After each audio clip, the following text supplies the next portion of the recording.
welcome back to another deep dive. And wow, today we are getting into something that is, well, it's pretty intense. Yeah, that's definitely one way to put it. Well, I mean, we're looking at an ebook from 2025 by Connie Riker, and it's called Lean Out: How to Prioritize Family as a Female Under Female Supremacy. Right. And, even just the title gives you a sense of where we're headed. But before we even get to the table of contents, she has this really unusual disclaimer. Well, the warning at the beginning. Exactly. She explicitly tells the reader, if you're looking for comfort or a gentle path to self-improvement, just put the book down immediately. She's ruffled back. Not at all. She calls the text a work of edutainment, but then she follows that up by calling it a literal declaration of war against the foundational structures of patriarchy. Which is a massive hook. It really is. So today, our mission is to unpack this completely radical, uncompromising text.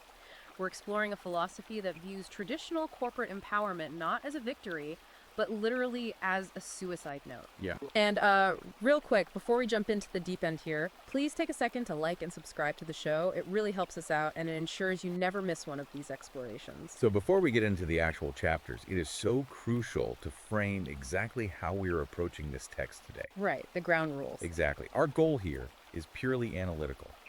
We are essentially putting on our anthropologist hats to dissect the architecture of what is a highly politically charged, extremely polarizing manifesto. Absolutely. Because this book systematically attacks masculinity, it targets traditional nuclear family structures, and really, the pillars of Western civilization as we know it. It pulls zero punches. None. And we want to make it explicitly clear to you listening, we are not here taking a side. Right. We aren't endorsing Riker's matriarchal worldview, and we aren't actively promoting the ideology. We are just acting as impartial reporters. Just analyzing the ideas. Exactly. Our objective is just to understand how she constructs these really intense arguments.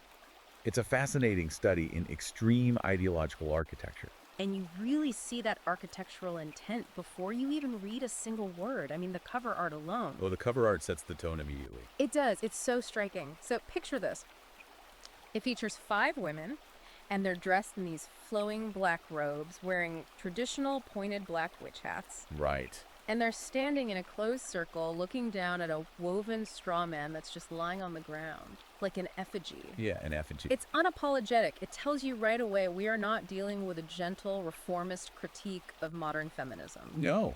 And the imagery of the witch and the effigy, that is a highly deliberate semiotic choice by Riker. How so? Well, historically, the witch represents a very specific kind of female power, one that exists entirely outside the jurisdiction of patriarchal institutions. Right. She's not part of the system. Exactly.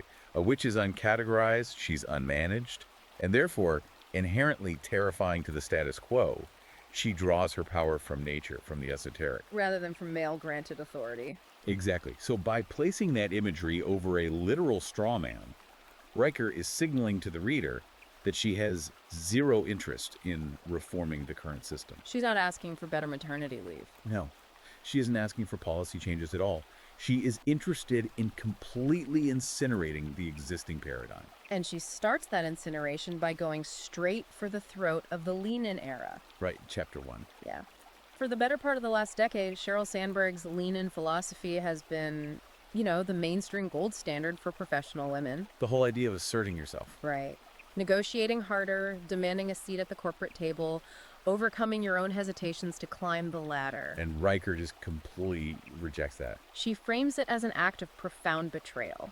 She literally calls the Lenin philosophy a suicide note written in corporate pastels. It's a devastating critique. It really is. Because her fundamental argument here is structural. She's saying that the table Sheryl Sandberg is inviting women to sit at, well, it was conceptualized by men, built by men, and it operates exclusively on a masculine logic of extraction. Right, infinite growth. Exactly. So asking women to participate more enthusiastically in that capitalist structure, Riker says that isn't empowerment. It is a trick. A trick to make them what she calls decorative fig leaves for the patriarchy. Yes. Because you might put a female CEO in charge of a Fortune 500 company, But if the machine itself still runs on the exact same ruthless mechanics, Then nothing has actually changed. right, the woman has just been assimilated into the apparatus of her own subjugation. She's just agreeing to become a more efficient oppressor, which leads right into this fascinating concept Riker introduces called the death of equilibrium. This part is so interesting. It is, and this sociological phenomenon she terms chrononormativity. I want to linger on this because it radically shifts how we perceive the 9 to 5 workday. It really does. She argues that the concept of time itself is a weapon deployed against women. How does she build that bridge between, a time card and systemic violence? Well, chrononormativity is one of her most intellectually dense concepts. She argues that the rigid punch-in, punch-out schedule is just an artificial construct. Born out of the Industrial Revolution. Right. It mimics the duration of sunlight in an agrarian society, which was explicitly designed to maximize male physical labor. But she says this completely ignores female biology. Completely. She asserts that female bodies operate on fluid, lunar rhythms. They're cyclical. More like tides than an internal combustion engine. Exactly. So by forcing a woman into a temporal box designed by and for a male-dominated machine, society is actually committing an act of structural violence. It's denying her natural equilibrium. And she says the ultimate manifestation of that violence is the supermom trope. Oh, yes. The cultural expectation that a woman should work a relentless 9 to 5, maintain a pristine house, and raise perfectly adjusted kids. Riker doesn't see the supermom as a hero at all. No. She sees her as the victim of a massive psychological operation, a tool of exhaustion. Because if a woman is perpetually drained, trying to meet these chrononormative standards. She has no energy left for insurrection. Precisely. Riker views the whole girl boss aesthetic as a pacification mechanism. I think she even jokingly calls it a CIA-backed psychological operation. She does. It's wild. But her point makes sense within her framework. If you convince women their empowerment lies in hustling 80 hours a week for a promotion, they won't look up and realize the whole economy is built on their disenfranchisement. Right. It reminds me of the analogy of walking into a rigged casino. Yeah, the casino analogy is perfect. If you know the games are mathematically rigged and the casino was built using your stolen money, why would you sit at the blackjack table and try to learn how to count cards? Right. Why play? Why try to win at a table you can just flip over? And flipping the table is exactly what she's advocating with her redefinition of lean out. Because usually leaning out implies taking a step back, maybe downshifting your career. Often with an undertone of defeat. Yeah, or resignation. But Riker strips all of that away. She does. In her architecture, leaning out is a militant, strategic withdrawal of labor. So what does that actually look like? How do you militantly lean out of a society you live in? She proposes what she calls the domestic sabbatical. But not a vacation. No, not at all. She is describing a global, synchronized general strike. Riker operates on the premise that the entire global economy rests completely on the unpaid domestic and emotional labor of women. So she just tells them to stop. Stop all productive labor, stop managing household schedules, stop doing the invisible administrative tasks at the office. Stop being the emotional shock absorbers for male colleagues. Exactly. It's an intentional collapse. She has that crazy quote where she says, "Let the trash pile up in the streets." Let the children go hungry until the men realize they cannot feed themselves without us.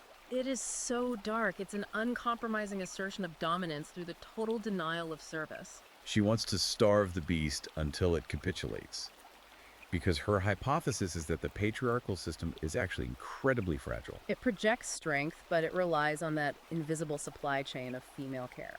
Sever the supply chain and the edifice crumbles. And this is where we really transition into the darkest and most controversial core of her philosophy. Yes, the biological arguments. If her critique of the girl boss era felt intense, her views on biology are just staggering. She introduces this framework called the syllogism of oppression. Right. And her fundamental premise here is that men are, quote, victims of their own biology. So to understand the mechanics of this, we really have to look at the historical context. Riker is engaging in a very specific type of rhetorical mirroring here. How so? Well, for centuries, male-dominated medical and scientific institutions used biological determinism to justify subjugating women. Right, claiming women were biologically inferior, prone to hysteria. Exactly. Dictated by hormones, intellectually limited, Riker takes that exact blueprint of biological determinism and completely inverts it to target men.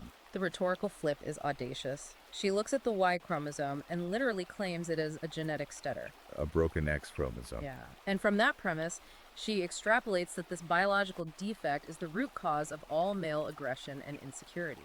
Because men do not possess wombs. Right.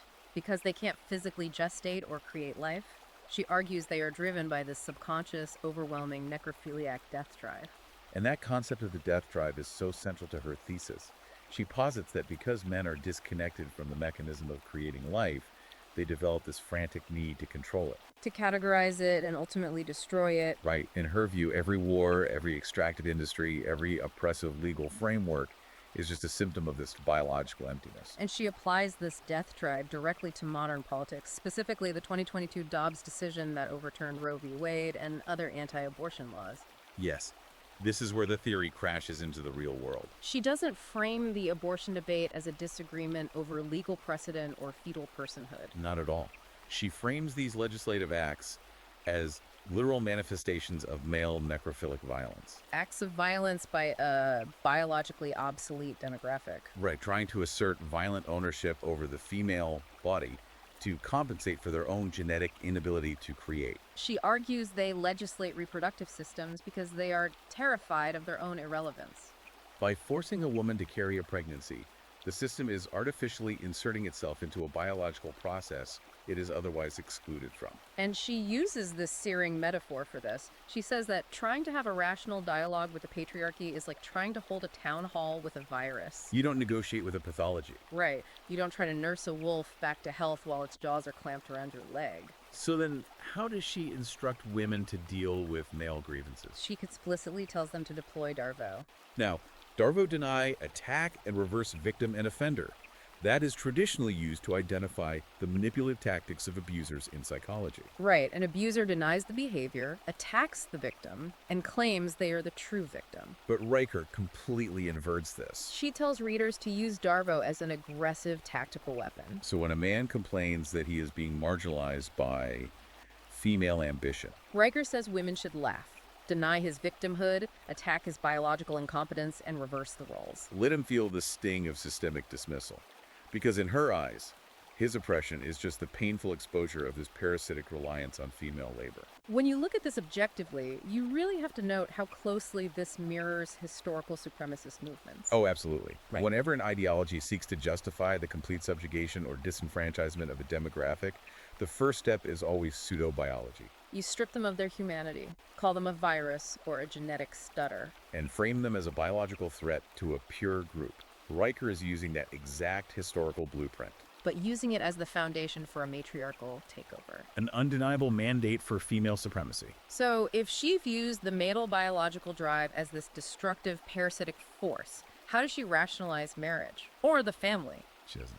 I want to ask you, the listener, to consider how you define family. What does that structure represent? Because for Connie Riker, the nuclear family is a holding pen for female labor.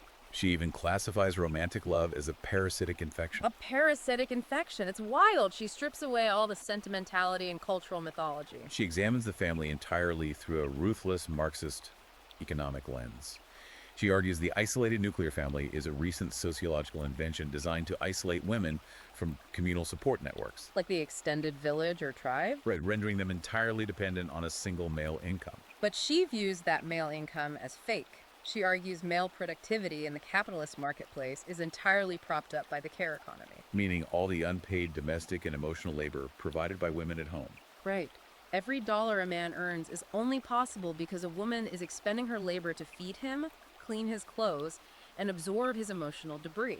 So she views the father figure as a redundant appendage. A biological afterthought. Once conception occurs, he serves no purpose. And keeping him anchored in a nuclear family just enslaves the woman. She takes aim at some very specific cultural phenomena to illustrate this trap, like the trad wife aesthetic on social media. Yes, the ballerina farm example. Exactly. She explicitly names accounts like Ballerina Farm on TikTok. Millions of women watch these beautifully shot videos of a woman in a prairie dress making sourdough from scratch. Riker diagnoses this as digital Stockholm syndrome. Which is such a striking phrase. She argues viewers aren't observing pastoral beauty, they are watching a hallucination.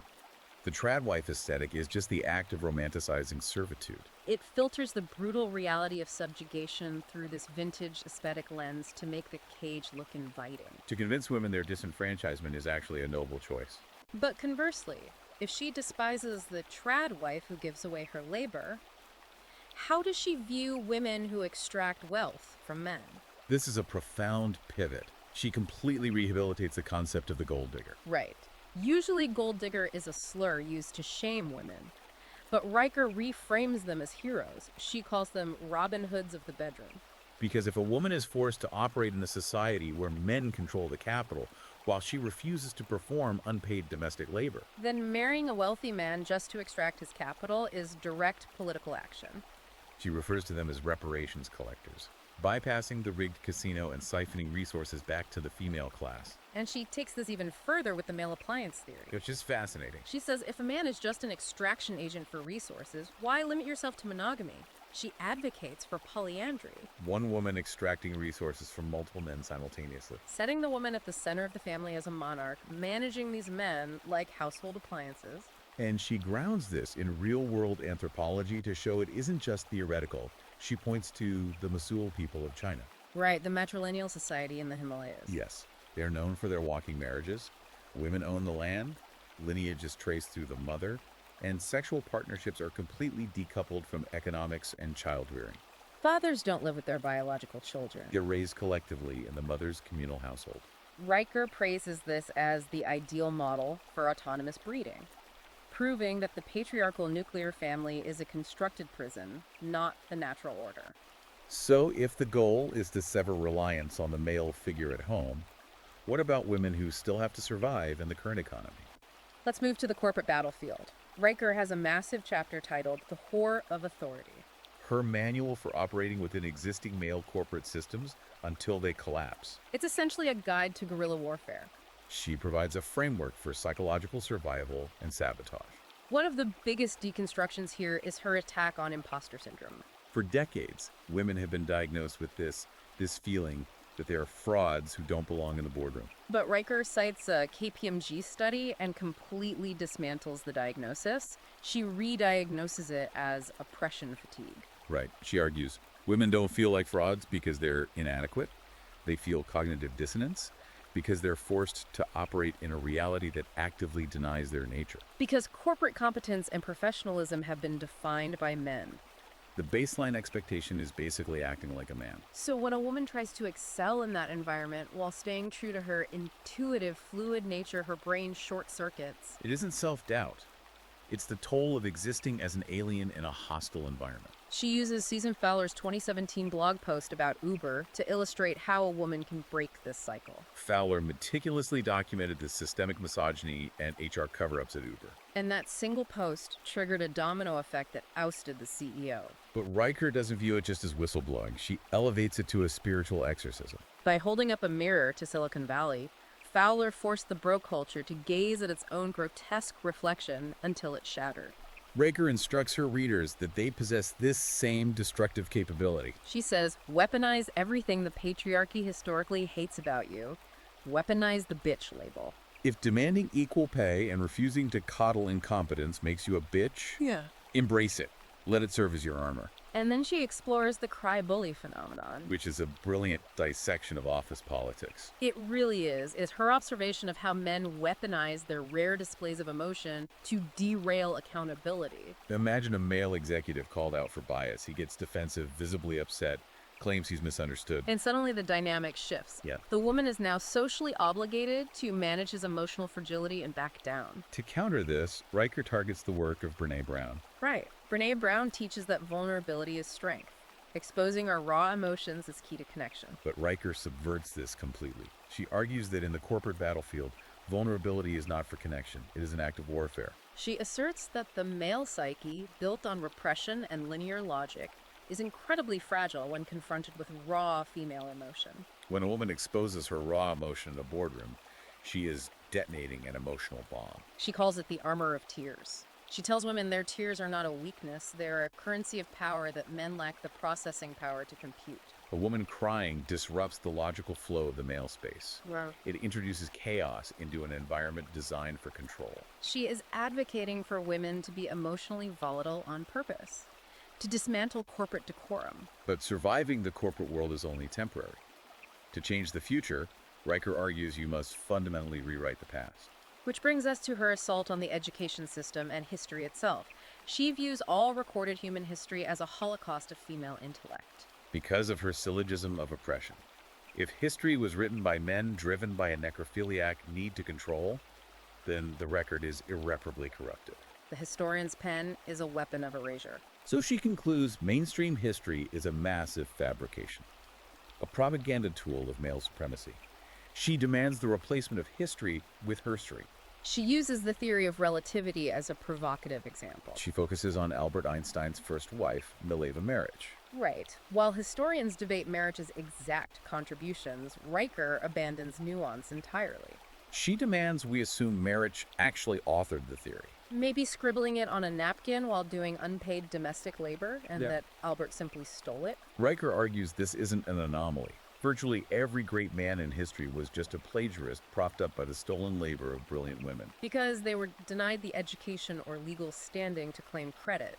And because of this, she extends her disdain to the modern public school system. She views public schools as male-centric incubators of violence. She points to the 1999 Columbine massacre, not as an anomaly or a mental health failure, but as the mathematically certain result of toxic male socialization functioning as designed. She argues the school structure nurtures male aggression and suppresses female intuition. Keeping boys and girls in the same facility is like keeping a loaded firearm in a nursery. Inherently negligent. She also goes after classical literature with a vengeance. Specifically, Homer's The Odyssey. The foundational text of the Western hero's journey. Right. We're taught Odysseus is a cunning hero fighting his way home. Riker reads it and calls it a manifesto of stalking and rape apologism. She points out Odysseus abandons Penelope for 2 decades, has numerous affairs, and then returns to slaughter a room full of suitors in territorial violence. While Penelope is lionized just for being a silent, waiting housewife, Riker demands books like The Odyssey be locked in a restricted poison archive. only accessible to mature scholars studying the pathology of the oppressor. So what is her actionable alternative for a mother today? The subversive educator, a highly radicalized form of homeschooling. But framed as a guerrilla tactic to starve the state of compliant future subjects, cutting off the supply of indoctrinated citizens, She details a curriculum that includes teaching kindergarten girls emotional self-defense. training a 5-year-old to identify gaslighting and mansplaining before she can read chapter books. And she explicitly instructs followers to weaponize the work of philosopher Judith Butler. Butler's theory of gender performativity, the idea that gender is not biological truth, but a culturally constructed script we act out. Riker wants this translated into practical lessons for young girls, so they understand that acting like a lady is just a script written by dead patriarchs. And because it's just a script, they have the power to tear it up. The goal is to raise an entire generation of warriors decoupled from the need for male validation, bypassing the male tax and social systems entirely. Building a new architecture of reality from the ground up. Which brings us to the end game, the era of the mother, a gynocentric utopia ruled by female intuition and collective care. But to get there, society needs a spiritual and psychological purge called the Phoenix Protocol. A mandate for every woman to ruthlessly destroy her internalized good girl persona. Riker resurrects the biblical figure of Jezebel as the ultimate archetype. Jezebel, usually the ultimate villain, the idolatrous queen thrown out a window. Riker reclaims her. She urges women to embrace the Jezebel ethos. Arguing Jezebel's crime was just her refusal to submit to male power structures, defiance as supreme sovereignty. Women must burn off their accommodating masks and find power in the ashes of their compliance. And this ties into how she views the planet itself. She leans into the Gaia hypothesis. Viewing the Earth not as a dead rock, but as a living, female entity. A female body infected by the masculine logic of extraction and fossil fuel dependency. The climate crisis isn't a technical issue. It is a literal fever brought on by the infection of masculinity. The Earth is trying to shake off a parasite, and total female stewardship is the only cure. But stewarding the planet requires resources, which brings us to welfare colonialism. The policy proposals here are so absolute, an economic system that operates as a parasite on whatever remains of male labor. The first step is a jubilee of debt. The immediate cancellation of all female-held debt globally. Student loans, mortgages, medical debt. Because the banking system is a patriarchal shackle keeping women indentured. If the system is illegitimate, the debt is null and void. But the real mechanism is reparations for existence, an inescapable global taxation on men. Based on her syllogism of oppression. Because male history is an ongoing crime against female nature, men must pay a punitive tax simply for the privilege of existing in the new era. Extracted wealth funneled directly to fund the matriarchy, the communal households, subversive educators, and domestic sabbaticals. Designed to bleed the male class dry and permanently shift global power. And how is this coordinated? Riker points out this delicious irony regarding the digital age. Social media platforms were built by socially amped male engineers to monetize attention. But women have fundamentally co-opted them. Weaponizing the algorithms, using hashtags, whisper networks, and block buttons to build a global digital panopticon. Enforcing accountability and sharing subversive ideologies at the speed of light. She says, they gave us the network and we gave it a soul. Using the tools of the master to dismantle the master's house and live streaming the demolition. It is an uncompromising vision. Which brings us to a final provocative thought for you to mull over. We spent this time dissecting a manifesto that fights systemic oppression by creating a mirrored system of supremacy. Riker's matriarchy utilizes the exact same tools the patriarchy historically used. Biological determinism to dehumanize. Economic disenfranchisement to extract labor. Ideological indoctrination to rewrite history. So the question is, when a revolution relies entirely on mirroring the oppressor's most brutal tactics, does it actually break the wheel of power? Or does it simply flip the board, guaranteeing that the cycle of domination and brutal retaliation will continue forever? That is the ultimate, inescapable question here. What an incredibly dense and fascinating journey. Absolutely. Whether you view Connie Riker's book as a fiery provocation that offers a genuine blueprint for liberation, or as a terrifying descent into radical misandry, there is no denying it is a fascinating piece of modern literature. It challenges every assumption about society, time, and biology. If your curiosity is hooked and you want to experience the sheer rhetorical force of this wild text firsthand, you need to read it. You can check out Amazon Kindle and Google Play Books to buy Lean Out today. It demands to be read directly. The intensity of her prose and arguments can only be fully grasped by engaging with the source material yourself. And if you want to keep up with the author's ongoing writings and see how this movement is evolving, you should follow her directly at Conrad Rikers at Substack. It's definitely worth following the evolution of these ideas. Thank you so much for joining us on this intense anthropological expedition today. Please remind yourself one last time to like and subscribe to The Deep Dive to ensure you never miss another exploration of the world's most fascinating, polarizing, and mind-bending ideas. We will see you next time.